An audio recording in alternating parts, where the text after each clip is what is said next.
My goal is to help people buy from you. And if I want to help my clients get more buyers, I need to understand how their customers make buying decisions. So my entire methodology is based on understanding how do people make buying decisions? What goes on in their brains? Psychologists and neuroscientists and researchers for decades have proven that every single decision that we make in life is based on emotion. So I understood that if I can decode those emotions, if I can understand how people are feeling before coming to a website, what their challenges are, what they're worried about, what concerns them, what's keeping them up at night. And if I can also understand how they want to feel, what do they want to feel about themselves or what do they want other people to think about them, then I can create a customer journey that really speaks to them in a way that they stand on it and they see themselves and they connect with it on an emotional level. Hello and welcome to today's episode of Pivot to Profit, where we talk all things business. Sometimes it's money, sometimes it's marketing, sometimes it's people. Today's expert is Talia Wolf, and I cannot wait for this conversation. How are you today? I'm good. Thank you so much for having me. I'm excited about this. This is going to be a fun one, business owners. So let me officially introduce you. Talia Wolf is the conversion optimization expert, author, and founder of GetUplift, the optimization agency brands like Aptitude, Bitly, and Strata turn to when they want to drive more leads, sales, and conversions with a meaningful customer-first methodology. Talia was recently recognized as one of the most influential experts in the field of conversion optimization and has been invited to keynote on hundreds of stages. So excited for you to share your wisdom with us. Before we dive in, hey listener, if you are a business owner and you need help understanding your finances better, you're not sure where your money is, overpaying on taxes, we would love to help you. Just go to pamjordan.com and book a call with my team. All right, Talia, it's time to dive in. Are you ready? Yes. Very serious question. What did you want to be when you grew up? What was like 10-year-old Talia's big dream? That is such a good question. What did I want to be? I think I've always wanted to be a businesswoman. I know that sounds kind of weird, but when I think about like what I used to play when I was a kid, I would spend time with my cousins and my siblings, and every single time I'd be the businesswoman. I'd have a briefcase and I would pretend to like go and sit at a table and kind of work at my computer and do all sorts of stuff. So I guess I've always wanted to be, I mean, that's so boring as a kid. You're like, no, I want to be a firefighter or a police officer. No, I wanted to be in business. I love it. So, Talia, what were you taught about money as a child? Was money good, bad? Do you want it? Tell us that story. Well, I think similar to quite a lot of millennials, not a lot was taught about money, if that makes sense. Like, my dad has run his own business forever, so it was always a conversation, and he was a businessman. He is a businessman to this day, so I've watched him build a business from scratch, and he's built a few of those, and I think a lot of my thoughts and perceptions about money come from him. But then on the other hand, my mum was a stay-at-home mum, which was very different. And I grew up thinking various things about that. So I don't know, it wasn't a positive or a negative conversation, but it was definitely a big part of the conversation at home, I guess. Yeah, well, as an entrepreneurial father, I'm pretty sure every day wasn't great. You had to be able to see the ups and downs of that journey. Yeah, and it's definitely what paved my way, right? Like, I was daddy's little girl. So all I wanted to do was be like him, and he was so impressive. He is still impressive, which is insane. Like 67, still running 3 companies. So yeah, I think just growing up, it was a no-brainer. It was like, this is what I will eventually do. It took me way too long to get to it for various reasons, but it was definitely a thing of like, yes, this is a hard thing, but this is what you do in life. And all of us, we're all 4 siblings, all but one run our own businesses. So there you go. I love that. So let's go back to your journey to becoming an entrepreneur, because you've worked for large companies and then started your own business. So tell us, in the early years, big corporate, big businesses, market optimization, all that. Tell us a little bit of that. Well, I actually started out agency life. So my first role, I started actually an internship in a social media company, and I'm going to say very fast, I actually got hired, and then within about a year I was managing my own team, and then ended up like really managing most of the clients. I was director of clients there. So it was kind of a very quick way in for me. I just loved working agency side, loved all the client stuff. And I would work with very big brands, mostly on social media and paid ads. I then started working at a few startups, and I mostly did marketing and and stuff like that. And then I did start learning about conversion optimization. When I got into it, there was really maybe only 2 companies in the world who did conversion optimization, and I didn't even know that what I was doing was conversion optimization. I just thought, well, we're doing all this stuff for our clients, let's figure out if we're actually making them money, because back in the day all people cared about was just traffic. So I started playing around with, okay, what if I change this? What if I change this headline? What if I change this call to action button? And I started saying, hey, oh, this has an impact on revenue, this has an impact on leads, this is so cool. And I did end up working and doing this kind of work for different brands in-house, and ultimately started my own agency, conversion optimization agency, focused on psychology and emotional marketing and stuff like that. So it was really I got started not really knowing what I was doing, but eventually built my own framework. And it was also quite fun because I did what I think a lot of companies now do, which is kind of by showing everyone. So what I would do is just write a weekly case study on our blog and just like, hey, here's what we tested this week and what didn't work and what did. That quickly got us a lot of readers and subscribers. So that was cool. I love it. So let's go like 5th grade level. How do you describe conversion optimization? Because everyone is like, people might be confused what that means, but as all business owners, it is supremely important that we understand, because it directly affects our bank account. So Absolutely. 5th grade level, help us understand. Okay, you're driving traffic to your website and you are hopefully getting as much traffic as possible. And most of us, that's what we focus on. The problem is you've got people coming to your website, and let's say you've got 1,000 people a day. That's great. What are they doing on your website? If you've got 1,000 people coming to your website and only 20 people are signing up for your email, or 20 people are signing up for your trial or contacting you or buying something from you, my job in conversion optimization is to optimize your website. That means design, copy, UX, everything, the messaging, the story, in order to turn those 20 people into 100. And conversion optimization is all about optimizing your website, your email, and the entire customer journey so that more people land on your website, understand what you're selling to them, can clearly see that you've built something for them and buy from you. And that's really the role. So you don't actually touch traffic or think about social media. It's more about how do you communicate a really good story, and how do you turn everything on your website into something that convinces more people to buy whatever you're selling.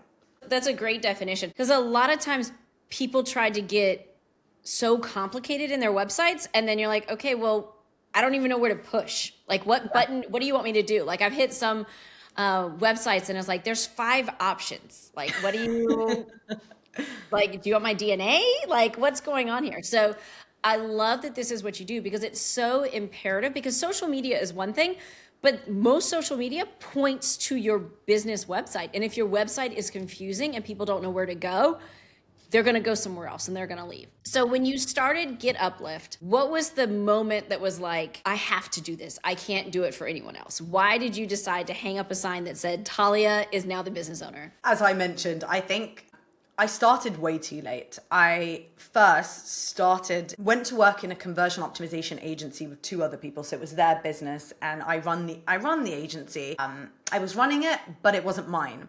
And I was, I think, for lack of a better word, scared. I was scared to go on my own. I knew I'd eventually arrive there, but I never actually took the leap. And funnily enough, I found out that I was pregnant with my first kid. And this is kind of psychological, right? But I grew up in a house where my mum was a stay-at-home mum and my dad was the businessman who provided. So for me, when I found out that I was pregnant, it was like, well, it's now or never, because once I have kids, I will never be able to work. So kind of twisted, right? And I was like, okay, it's now or never. I was 6 months pregnant and I quit my job and I was like, I'm just going to do it. And if it works, it works. And if it doesn't, I'll figure it out as I go. And it sounds insane because most people, when they get pregnant, they're like, I have to stay in this cushy job, just keep everything going. But for me, it was like, everything in my life is about to change. I cannot allow myself to miss this opportunity. So I took the next 3.5 months to build my own business, create a course, because I was like, well, I can't really offer any services right now. So I'll take everything that I've done and I'll turn it into a course and I'll sell that. And when I'm back from mat leave, I'll start, bringing in clients. So for me, that was, I guess, the moment, if that makes sense. Let's go, moms. Yes, I'm a mom of 3, so I get it. So tell me about early on with GetUplift, a financial win where you were like, oh, this might actually work. Great question. I think for me, the first win was actually not to do with the services, but the course. So I finished working at this agency and I built this methodology called the emotional targeting framework. It was and still is very different to everything in my industry because conversion optimization is very data oriented. It's very numbers oriented. And most of the people out there talk about it in a very technical way and very kind of developer first way. But I developed a framework all about psychology and emotion and how to create a website that really appeals to people's emotions and connects with users. And because I was a little worried about taking on clients when I'm almost 7 months pregnant at this point, I thought I'll turn it into a course and then hopefully I will be able to make some money. And when I get back, I can do something. And I think what was really interesting is that, well, first I wanted to write a book. And then my friend Joanna Wiebe, who is phenomenal and incredible, said to me, no, don't do a book, do the course, make some money. And my first launch ever, I think made 3K maybe. And I was blown away. And I was like, holy moly. And this was like in 3 months. And I was blown away. But more than the money, the fact that people really wanted to learn this, like understood how important this methodology is and wanted to add that to their arsenal was like, okay, this is going to work. Like I can do this. And I did the first cohort and I learned from my students and then I was like, okay, let's go. Now I can create my entire service around this framework. And I know that people are going to love it. And that for me, it wasn't even like the biggest financial thing. It was just the fact that, okay, people want this, people care about this and it matters and I can do it. Absolutely. And I'm sure launches now, are much more significant, but there's something about that first one that's just that win of like, oh, I can do it. Like I remember 6 months into my business, I'd made more money than I ever had. And I looked at my bank and I'm like, oh, I can be an entrepreneur. It's okay. Like you just need that win. You need that win to believe in yourself. It's not even financial at that point. It's just like, okay, people like want what I have in my brain. And it's not just this fictional thing that like I live in this thing and I think it's important, but everyone around you acknowledges it. Yeah, like this actually matters. Exactly. So let's dive into your framework, the emotional targeting framework. Help us understand what that is, because you say it's not how other conversion optimization services do it. So like break it down for us. So conversion optimization, you know what, let me take it back. If you're sitting in front of your website right now, we're talking about all sorts of people like, that you're driving traffic and you're looking at your homepage and you know that something's not working or the pricing page, or that it's the lead form, something's not working.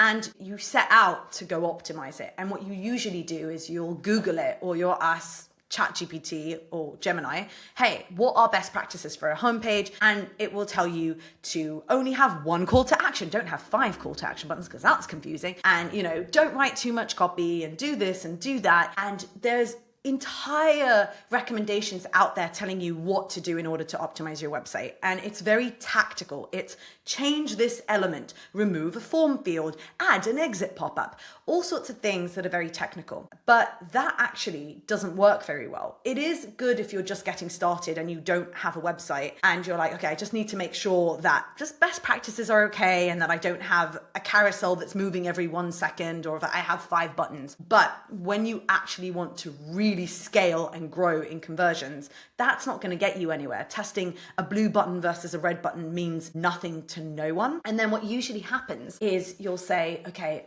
this isn't working for me. I've tried everything. I'm going to go over to my competitor and see what they're doing. And then you start copying your competitors because you think they know what they're doing, but they're copying from you and everyone looks the same. And it's just like this insane kind of hamster wheel, because then you're like, well, I'll get some tools. I'll buy software. I'll use AI. Okay. So nothing happens. And the go-to A/B testing and CRO methodology is really changing elements on the page. The emotional targeting methodology focuses on something very different. My goal is to help people buy from you. And if I want to help my clients get more buyers, I need to understand how their customers make buying decisions. So my entire methodology is based on understanding, how do people make buying decisions? What goes on in their brains? And I went back to my bat cave and I realized that, and this isn't me, this is psychologists and neuroscientists and researchers for decades have proven that every single decision that we make in life is based on emotion. There's always emotion involved, whether if we're buying something that's just for us, it's a B2B decision, there's always emotion involved. So I understood that if I can decode those emotions, if I can understand how people are feeling before coming to a website, what their challenges are, what they're worried about, what concerns them, what's keeping them up at night. And if I can also understand how they want to feel.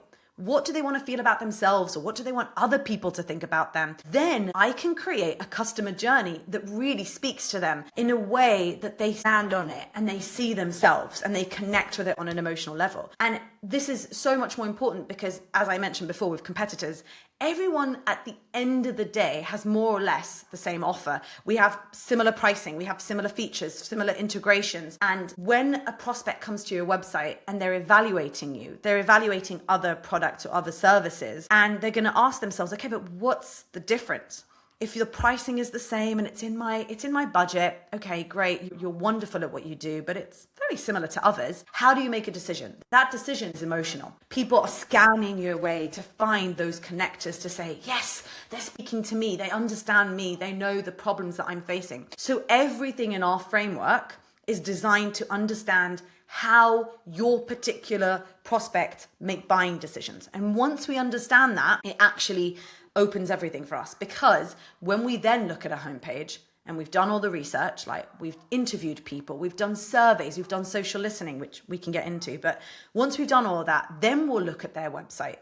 And it will be so much easier to identify why people aren't converting, because now I can see, oh my gosh, I'm talking about things people don't care about, or I'm highlighting stories people don't connect with. The social proof makes no sense. No one cares about this stuff. So it's a lot easier to find the misalignment and what's not working, and then you can optimize. So that's kind of the framework. The framework is about testing for that. I love it, because it doesn't come down to what color to make the button. It's, does the messaging hit an emotion that your client wants? Because buying decisions are emotional, and there's a whole lot of psychology about it, but you either want to stop pain or bring joy. And most people in the business world, if you're B2B, like in my world, they don't come to me because things are great. They come to me because they have a big tax bill, or they don't know their numbers, or they can't make payroll. Like, that's why people come to me. And so it's not about what the color scheme of my website, it's, does my website say that? And so I love that you're using the emotion, which really is a big difference, because a lot of other people I talk to, they're like, well, just make sure, does it match your brand guide, and are the fonts right? And I'm like, I don't think that's going to make someone click on a button.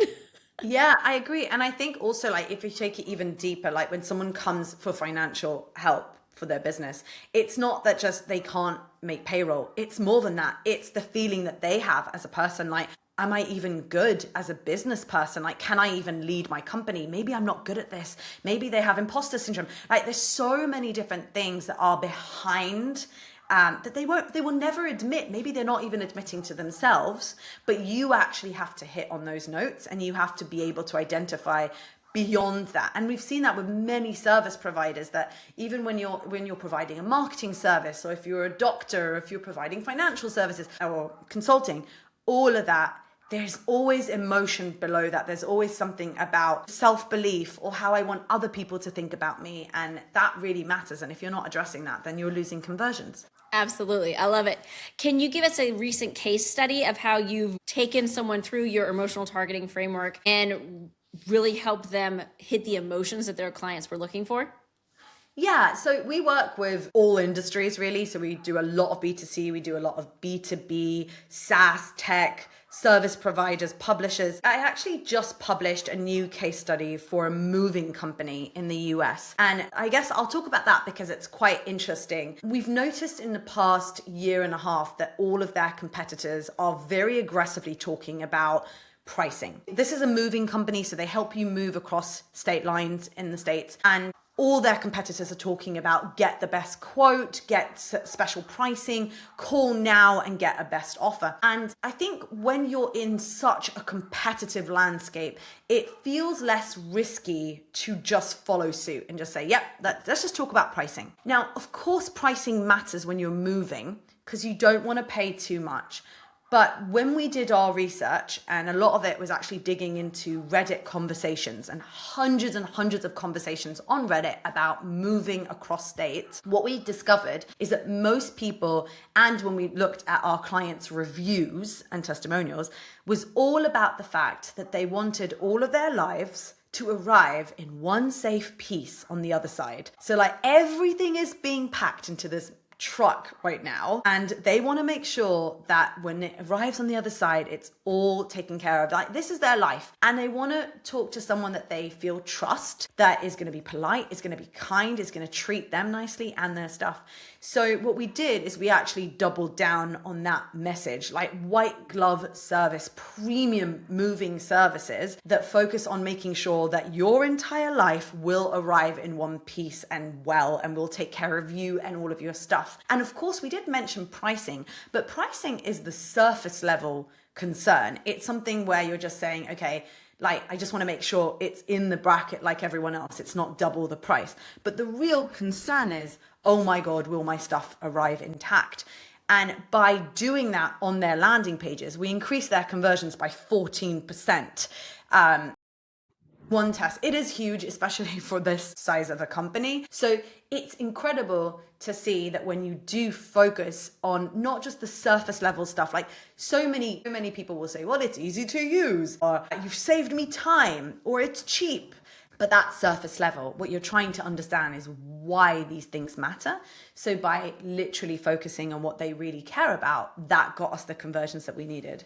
It's true, because as a consumer, price is a thing, but I'll pay a little bit more for the peace of mind that all of my stuff is going to show up in one piece where I need it to show up. So it makes total sense that you are not worrying about necessarily the color of the button or the font or those things or where things are on the website, but it's the messaging of, do you want to make sure all your stuff gets to your new house in one piece? Yes, that's the stress. So I love it. So Talia, you are the owner of this business. So let's talk numbers. So how has understanding financials played a role for you? Because your title is the chief optimist, which is great, or chief optimizer, but you can't just ignore the numbers of the business while you're the chief optimizer. You also have to look at your P&L and balance sheet. So as the CEO, founder of the business, how have the business financials of your business played a role for you? Yeah, and a very important role. I think starting out, didn't pay much attention to it. It was more about, okay, I'm building this business. It'll be fine. I can make, my own salary. I think within 3 years into the business is where the pivot happened, mostly because we had an insane year. And I was like, oh, we can make that much money. Okay. And then you have to start hiring people and building teams and thinking about, okay, how big do you want this to be? And for me, I mean, I've never sat in like a business school and I've never literally gone through spreadsheets. So that was a journey for me to learn like, okay, what does an actual P&L look like and how do I calculate stuff like profitability and percentage of work? And so it's not something that comes easy to me at all. And with ADHD, it's even worse.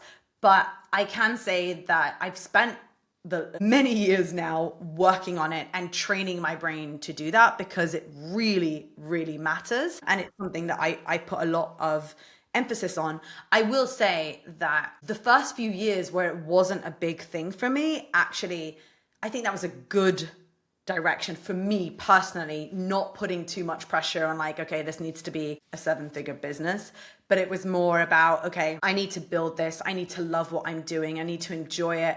I need to see that this actually can happen. But now, obviously for years now, it's been about, okay, setting financial goals, even if they feel very scary, and saying, okay, this is where we're going. And also including everyone in the agency, like, okay, listen, this is what we're going for.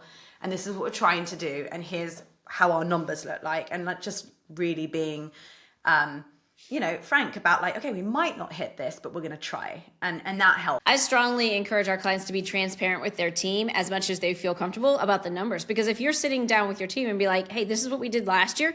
This is our big goal for this year. And you can rally the team to that vision, your chances of success are much higher if people understand why we're trying to do that and what the number is. And then they're more bought in. They're like, hey, we're going to grow because it's fun. Like that's not inspiring for people.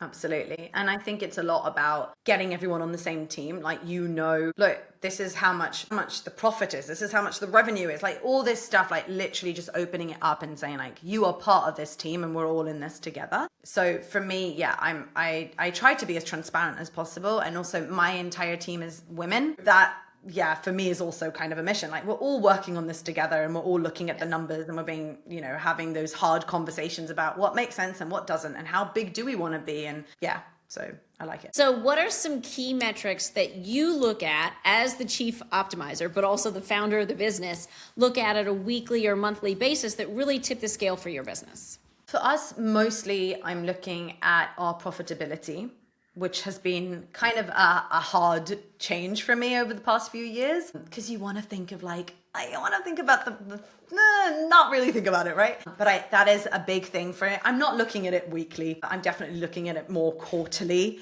because you can also plan things and say, okay, the next few months are going to be less profitable. And I know that I'm building this team over here, so that's going to need more time. And over here, this is going to need more time. So I am looking at that. I'm looking at success rate with clients, like how long they stay with us. That also affects our profitability because obviously getting new clients is very hard, but keeping them means that you're retaining that revenue and they're happy and we're happy and that's going to keep coming in. So those are kind of the biggest metrics I'm looking at. So what is on the horizon for you? What's next for you? Well, good question. I finally hired a COO, which was a big... I know. I've had like VAs and PMs and also, but COO is now a thing, which is so phenomenal and lovely Congrats. to have. Thank you. Growing the team. I recently published my first book, which I'm also really excited about. So yeah, a lot of my year, like this year is really focused on training and building the team. We are growing, which is fun, but also just making sure that we are really systemizing everything and that there's a repeatable process for every single thing. Because I think when you get started, like I started in 2016, so there's quite a long, like 10 years ago. So the first few years of a business, you're kind of just like winging it and you're taking on all sorts of clients and you're like, okay, yeah, I'll do this for this and I'll do this for that.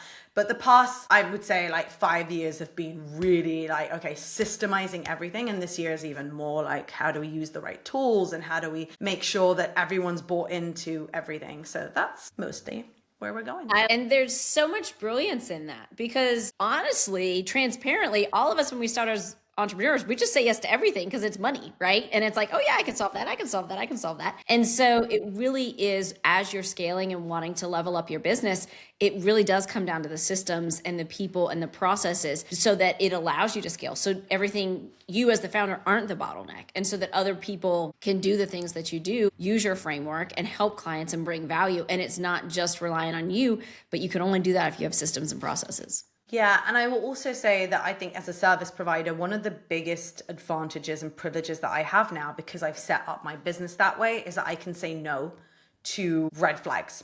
And I think in the past, when I didn't have it all systemized and I didn't know really, how profitable we were or what we were doing, then you'd say yes to everything, even if you had a hunch that maybe this isn't a good fit. In the past, like 4 or 5 years, I can say, like this is a potential incredible, like big financial project, but it's gonna kill the team. And I'm not interested in these, in this, and I can say no, or I can fire a client. I was just talking about this on a previous call. Like, we can fire a client that's paying us a lot of money because you're treating us poorly, or you're not doing what we need, and you're a bad client for us. And I think that is also like very empowering to be able to say no to the wrong things. Absolutely. I have a mentor that in 2025 told me, he said, it's more important what you say no to than what you say yes to. And as you scale your business, that becomes so true, because when you first start out, you say yes to everything. But as you're growing and scaling, it is important the clients that you say no to, the team members that you say no to, the projects that you say no to, because that allows you the bandwidth to optimize your business along while you're scaling. Absolutely. All right, Talia, this has been amazing. Thank you so much for sharing your profit story with us. Where can people connect with you? Well, you can connect with me on LinkedIn, obviously, which is #1 place. You can also connect with me on YouTube or on my website, GetUplift.co, where you can, get the book or read more. There's so much free content that you can download and read. Awesome. So generous of you. Thank you so much for your time. That's all for today's episode. Look, listener, if you're ready to understand your numbers, increase your profit, and reduce your taxes, just go to pamjordan.com to connect with my team. And remember, it's not what you make that matters, it's what you keep.